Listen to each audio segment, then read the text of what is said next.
नमस्कार बच्चों। Class seventh की नैतिक शिक्षा की बुक में ये हमारा पार्ट 7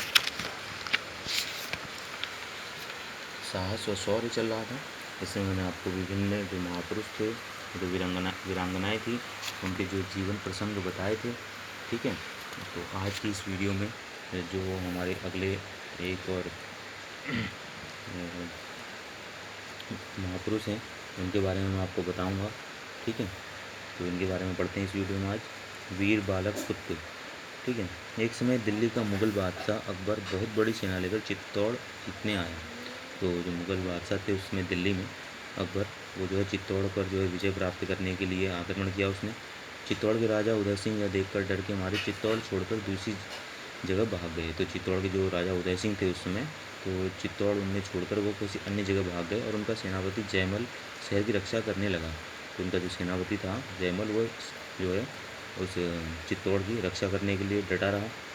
एक रात को दूर से अकबर शाह ने उसे गोली से मार डाला। तो जो अकबर शाह था, अकबर का जो एक सेनापति था, उसने जो है जयमल को, जो चित्तौड़ के राजा उदय सिंह के सेनापति थे, उनको जो है गोली से मार दिया। चित्तौड़ निवासी अब एकदम घबरा उठे, पर इतने में ही चित्तौड़ का एक बहादुर लड़का स्वदेश की रक्षा के लिए मैदान में आया। उस बालक का नाम पुत्र था, जिसकी उम्र केवल कितनी थी, 16 वर्ष थी। पुत्र था तो बालक, वह बड़े बड़े बहादुर आदमी के समान वह बड़ा साहसी और बलवान था। उसकी माता, बहन और स्त्री ने युद्ध में जाने के लिए उसे खुशी से आज्ञा दे दी। यही नहीं, वे भी उस समय घर में न बैठकर हथियार लेकर अपने देश की रक्षा के लिए बड़े उत्साह के साथ युद्ध भूमि में जा पहुँचे। तो उसकी माता भी, बहन भी और स्त्री भी, तीनों जो हैं युद्ध में भाग लेने के लिए उसके साथ चल दिए। अकबर की सेना दो भागों में बटी थी। एक भाग पुत्र के सामने लड़ता था और दूसरा भाग दूसरी ओर से पुत्र को रोकने के लिए आ रहा था। तो यह दूसरे भाग की सेना माँ, पत्नी और बहन का पराक्रम देखकर चकित हो गई। दूसरी भाग की सेना थी अकबर की, तो उससे लड़ने के लिए पुत्र की जो माँ, बहन और जो पत्नी थी, वो उनसे लड़ी और अपने पराक्रम का वहाँ पर परिचय दिया। दोपहर के 2 बजते बजते पुत्र उनके पास पहुँचा। देखता क्या है कि बहन लड़ाई में मर चुकी है, माता और स्त्री बंदूक की गोली खाकर ज़मीन पर तड़प रहे हैं। पुत्र को पास देखकर माता ने कहा, बेटा हम स्वर्ग जा रहे हैं, तू लड़ाई करने जा। तो इतना जो है धैर्य रखकर भी जो है उसकी माँ ने कहा कि मैं तो हम लोग तो सब जो हैं ये स्वर्ग को सुधार रहे हैं, लेकिन तू अपनी लड़ाई मत छोड़, लड़कर जन्मभूमि की रक्षा कर या मर कर स्वर्ग में आकर हमसे मिलना।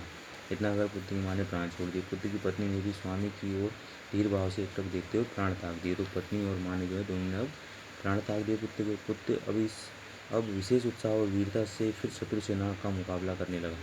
माता की मरते समय की आज्ञा पालन करने में इसने तनिक भी पैर पीछे नहीं किया और जन्मभूमि के लिए लड़ते लड़ते प्राण त्याग दिए। इस प्रकार इस एक ही घर के 4 वीर नर नारी स्वर्ग सिधारे और उनकी कीर्ति सदा के लिए इस संसार में अमर हो गई।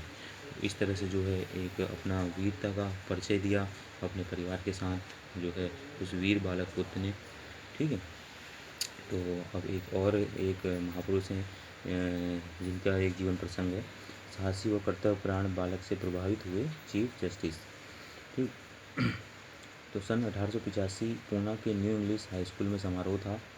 व्यवस्था की दृष्टि से कार्य का विभाजन हुआ। द्वार पर एक स्वयंसेवक को इसलिए नियुक्त किया गया कि आने वाले अतिथियों का निमंत्रण पत्र देख कर अंदर आने और सभा स्थल पर यथास्थान बैठाने की व्यवस्था करें। तो एक व्यक्ति को, एक स्वयंसेवक को गेट पर रखा गया था, जो अतिथियों को जो है सही स्थान में बैठाने का कार्य कर रहा था। इस कार्यक्रम में मुख्य अतिथि थे उच्च न्यायालय के मुख्य न्यायाधीश चीफ जस्टिस महादेव गोविंद रानडे। तो उस समय के जो हाईकोर्ट के मुख्य जस्टिस थे, चीफ जस्टिस महादेव गोविंद रानडे थे। जैसे ही विद्यालय के मुख्य द्वार पर पहुँचे, वैसे ही स्वयंसेवक आगवानी कर उन्हें अंदर से ले जाने लगे। तभी द्वार पर तैनात स्वयंसेवक ने अंदर जाने से रोक दिया।